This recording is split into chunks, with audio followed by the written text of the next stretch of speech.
Assalamualaikum warahmatullahi wabarakatuh.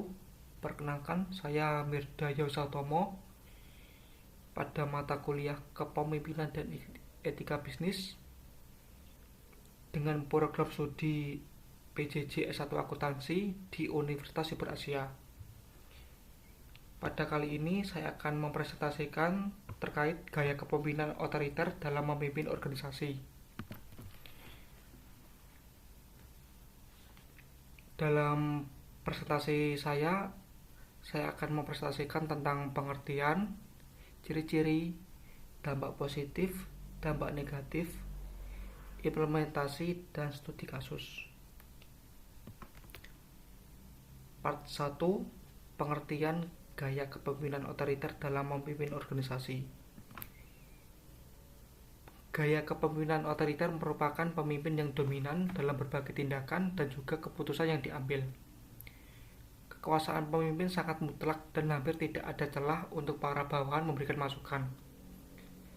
Pemimpin otokratis biasanya merasa bahwa mereka mempunyai apa yang mereka inginkan dan cenderung mengekspresikan kebutuhan-kebutuhan tersebut dalam bentuk perintah-perintah langsung kepada bawahan. Dalam kepemimpinan otokrasi, terjadi adanya keketatan dalam pengawasan, sehingga sukar bagi bawahan dalam memuaskan kebutuhan egoistisnya. Dalam tipe kepemimpinan otoriter, pemimpin selalu mendikte tentang apa yang harus dikerjakan oleh anggotanya.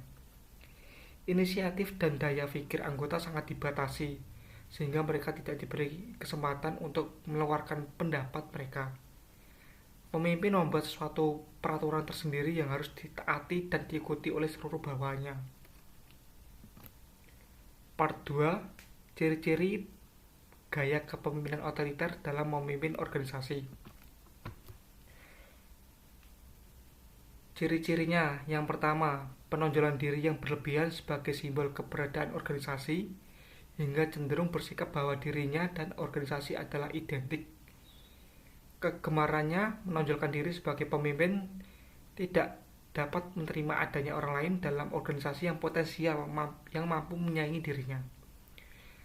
Pemimpin yang otoriter biasanya dihinggapi penyakit megalomaniak atau gila kehormatan dan menggemari berbagai upacara atau seremoni yang menggambarkan kehebatannya pada waktu ia mengenakan pakaian kebesaran dengan berbagai atribut simbol-simbol keberhasilannya. Tujuan pribadinya identik dengan tujuan organisasi. Dengan ciri tersebut, timbul persepsi kuat dalam dirinya bahwa para bawahannya harus mengabdi kepadanya. Karena pengabdian para karyawan diinterpretasikan sebagai pengabdian yang sifatnya pribadi, loyalitas para bawahan merupakan tuntutan yang sangat kuat.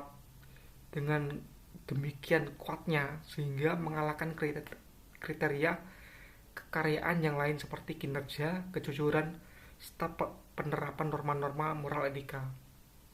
Pemimpin yang otoriter menentukan dan menetapkan disiplin organisasi yang keras dan menjalankannya dengan sikap yang kaku. Dalam suasana kerja seperti itu, tidak ada kesempatan bagi para bawahan untuk bertanya, apalagi mengajukan pendapat atau saran. Tidak dapat berbicara tentang kesempatan menyampaikan kritik. Ketika pemimpin yang bersangkutan sudah mengambil keputusan, biasanya keputusan itu dikeluarkan dalam bentuk perintah dan para bawahan tinggal melaksanakannya saja. Seorang pemimpin yang otoriter biasanya menyadari bahwa gaya kepemimpinannya yang otoriter itu hanya efektif jika yang bersangkutan menerapkan pengendalian atau pengawasan yang ketat. Karena itu, pemimpin yang demikian selalu berupaya untuk menciptakan instrumen pengawasan sedemikian rupa sehingga dasar ketaatan para bawahan bukan kesadaran, melainkan ketakutan. Efektivitas kepemimpinan yang otoriter terlihat hanya sebagai instrumen pengendalian dan pengawasan berfungsi dengan baik. Part 3.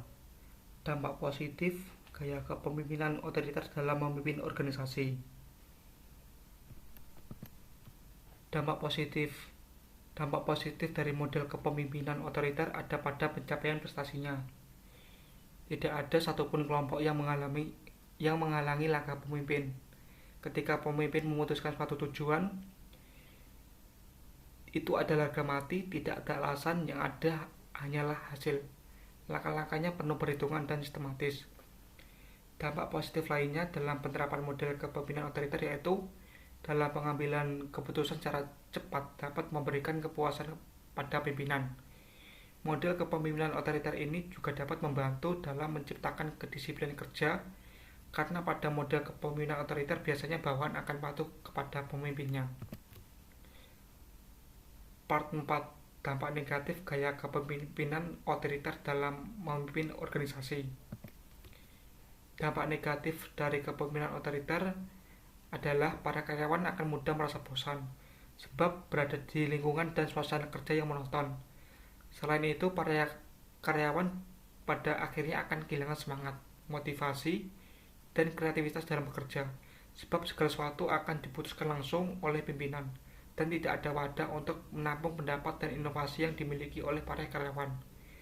Lingkungan dan suasana kerja yang kaku dan menegangkan sebab pemimpin yang menerapkan gaya kepemimpinan akan cenderung lebih menutup diri dan membatasi komunikasi dan sosialisasi dengan rekan kerjanya. Di samping itu, lingkungan dan suasana kerja yang seperti ini juga akan mengakibatkan para rekan kerja rendah diri sebab diperlakukan hanya sebagai bawahan yang melaksanakan perintah dari atasan, tidak lebih dari itu. Gaya kepemimpinan otoriter sangat bergantung pada kompetensi dari pemimpinnya. Jika pemimpinnya berkompetensi dan berpengetahuan luas, maka pengambilan keputusan dan manajemennya akan berjalan dengan lancar sesuai dengan yang diharapkan. Begitu pula dengan sebaliknya. Gaya kepemimpinan otoriter juga sangat berpeluang memberikan kerugian besar jika tidak mengambil keputusan dengan baik dan benar serta pertimbangan yang matang. Minimnya perubahan atau inovasi yang dilakukan ketika menerapkan gaya kepemimpinan otoriter, sebab wewenang dalam melakukan perubahan dan pengambilan keputusan adalah murni dari pemimpinnya. Part 5. Studi kasus dan implementasi gaya kepemimpinan otoriter dalam memimpin organisasi. Studi kasus pada kali ini saya mengambil dari peristiwa Ferdy Sambo. Perintah Ferdy Sambo yang melanggar hukum namun masih ditaati oleh ajudannya menandakan terdapat peran kekuasaan yang absolut dalam birokrasi aparat kepolisian. Ferdy Sambo sebagai Kadif Propam dengan otoritas kekuasaannya mampu mengendalikan anggota Propam yang notabene setiap anggota pasti memahami kode etik yang berlaku pada institusi Polri. Namun kode etik tersebut diacuhkan oleh anggota Polri demi menaati perintah Ferdy Sambo untuk menghilangkan barang bukti pembunuhan Brigadir Joshua.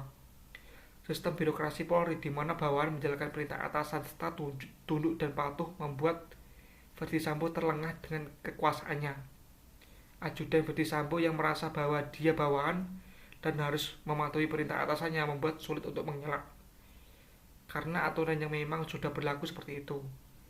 Gaya kepemimpinan yang dilakukan oleh Ferdy Sambo bersifat otoriter, di mana kekuasaan mutlak dipegang oleh Ferdy Sambo dan anggotanya tidak memiliki kesempatan untuk memberi masukan, apalagi menolak atas perintah Ferdy Sambo.